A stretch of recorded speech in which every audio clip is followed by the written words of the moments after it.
कराची माजरत के साथ अब एक जंगल में कन्वर्ट हो गया है, क्योंकि कानून होते हुए अगर पे दर पे ऐसे वाक़यात हों जिसमें माँ बाप को, बहन भाइयों को अपने जवान भाइयों के बेटों के लाशें उठाने पड़े, या फिर अभी पिछले ही हफ्ते आपने हमारा प्रोग्राम देखा वली के, जो हमने उस 6 साल के बच्चे का किया था ना, आज वो 6 साल का बच्चा कोई महफूज ना बच्ची महफूज, लड़कियां तो पहले ही महफूज नहीं थी।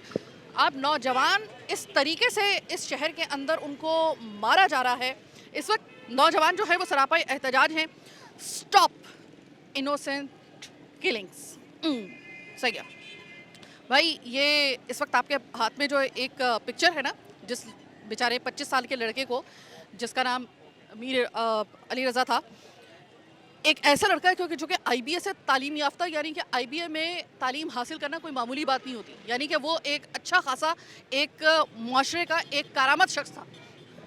फिर वो एक अच्छा खासा इतनी सी उम्र के अंदर इसने अपना एक बिजनेस भी इस्टेब्लिश कर लिया था। क्या वजह है कि ऐसे एक जो मुआशरे के लिए एक बहुत ही एक जो है वो एक ऐसा शख्स जो कि मुआशरे के लिए एक बेहतरी कर रहा है, पता नहीं कितने रोज़गार इसने अपने उस रेस्टोरेंट में दिए होंगे, कितने लोगों को, ऐसे पढ़े लिखे नौजवानों को इस तरीके से मारना, आपको लगता है कि ये कोई ऐसी बात है कि जिसको आराम से फरामोश कर दिया जाए या इसको लाइट ले लिया जाए?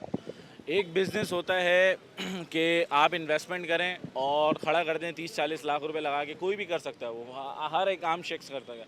एक बिज़नेस होता है आप छोटे से पथारे कार्ट से शुरू करें और उसको एक बड़ी दुकान बनाएं और उसकी ब्रांचों की ब्रांचें बनाएं, और वो बेचारा कितना अज़ियत से इस चीज़ पे भी गुजरता होगा जब वो सुबह अपने शॉप पे जाता होगा तो उसको भाई कौन से रेवेन्यू वाले तंग करते होंगे, आप इसका टैक्स उसका टैक्स, ये फूड अथॉरिटी, ये वो रेस्टोरेंट वालों के साथ आपको पता है यही होता है।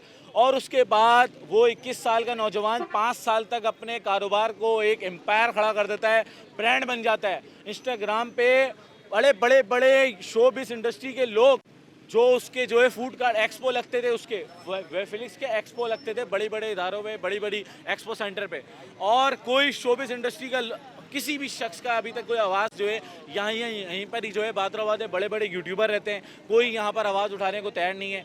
और हम यहाँ पर इस बात पे खड़े हुए हैं कि आज जब उसके साथ हो सकता है तो कल को ये हमारे साथ भी हो सकता है। 30 तारीख को जो है उसका निकाह था। यार एक माँ अपने जो है बेटे को किस तरह पालती है, आप किसी भी हॉस्पिटल में जाएं, एक 2, 3, 4, 5 किलो का जो बच्चा होगा वो कितना नाजुक होता है, उसको हम जैसा इतना बड़ा एक इंसान बना देती है एक माँ, और उसको कोई भी आके मार दे, और मारने के बाद एक आप दीदा दिलीरी देखें उसकी, कि उसको मारने के बाद उसके चेहरे पे एसिड फेंका जाता है, उसको जो है अजियत का शिकार बनाया जाता है। यार इसको भी छोड़ो, वो तो 26 साल का था, 26 में से 20 हटा दो। 6 साल की बच्ची को जो है गुज़िश्ता रोज़ जो है आपने देखा यार चौथे माले से फेंका, दरिंदों ने ज्यादती करी। और इसके अलावा ये तो कराची है, यहाँ तो चलो कराची के नौजवान आवाज़ उठा लेते हैं, बोल देते हैं। अरे कराची से बाहर अगर आप देखें, आप अगर किसी भी एक पेज को फॉलो करें तो वहाँ आपको बताएंगे कि गांव गोटे में भी ये सारी चीज़ें हो रही हैं। 6-6 साल, 5-5 साल, 3-3 साल की बच्चियों के साथ ज्यादतियाँ हो रही है, रेप हो रहा है। ये पिछले हफ्ते वली 6 साल का बच्चा जो है उसको जिस तरीके से मारा, उसके मोहल्ले में ही वो शख्स जो था रहता था, और उसकी हमने उस स्टोरी को कवर किया। मतलब यहाँ पर अगर किस्सा मुख्तसर या कूजे में बंद करें तो इस वक्त आप गारंटी दे सकते हैं कि इस निज़ाम में, इस लाकानूनियत के निज़ाम में, इस शहर के अंदर आपकी ज़िंदगी महफूज है? बिल्कुल महफूज नहीं है। हम अगर यहाँ पर खड़े हैं तो सबसे बड़ी बात है, अगर हमने तो उसको एहतजाज का नाम ही नहीं दिया, ये एहतजाज नहीं है, ये कोई हमने कॉल नहीं दिया। मैं अपने हिसाब से खड़े हुए, लोग खुद आ रहे हैं मोहब्बतों में, पानी ला रहे हैं, खाना ला रहे हैं, खुद मोहब्बत में आ रहे हैं। हमने गलती से भी इसको एहतजाज का नाम लिया तो आपको भी पता है हमारे साथ क्या होगा। यहाँ वहीं लाठीचार्ज शुरू हो जाएंगे, हम लोग सारे लड़के सब यहाँ पर जो जेन जी जनरेशन है सब भागेंगे, ये करेंगे, क्योंकि यहाँ जो होता है, हालांकि एहतजाज करना जमहूरी हक है, एहतजाज करना हर बंदे का हक है।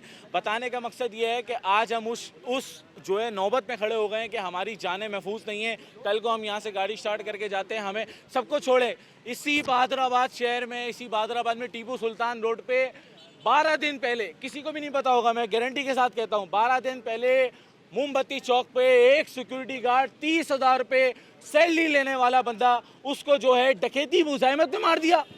कहाँ है रेस्टोरेंट मालिक ने कोई ऐलान करा उसके लिए? कोई खबर चली, कोई मीडिया पे हाईलाइट हुआ कि एक सिक्योरिटी गार्ड को मार दिया? नहीं।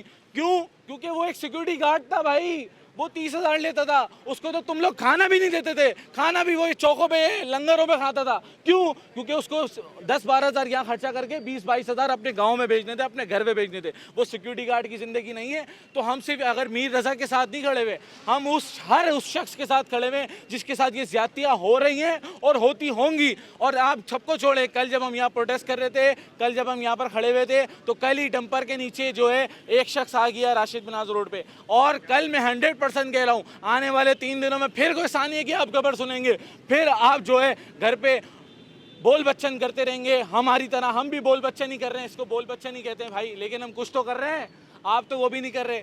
आए, हम ये नहीं कह रहे इधर आए, कम से कम घर पे बैठ के किरदार अदा करें। हमारे 60 रुपए की शीट से हुक्मरानों के दरवाजों तक बात पहुंच रही है, ये मैं आपको बता दूं, बात पहुंच रही है और हम इंशाल्लाह पहुंचाएंगे।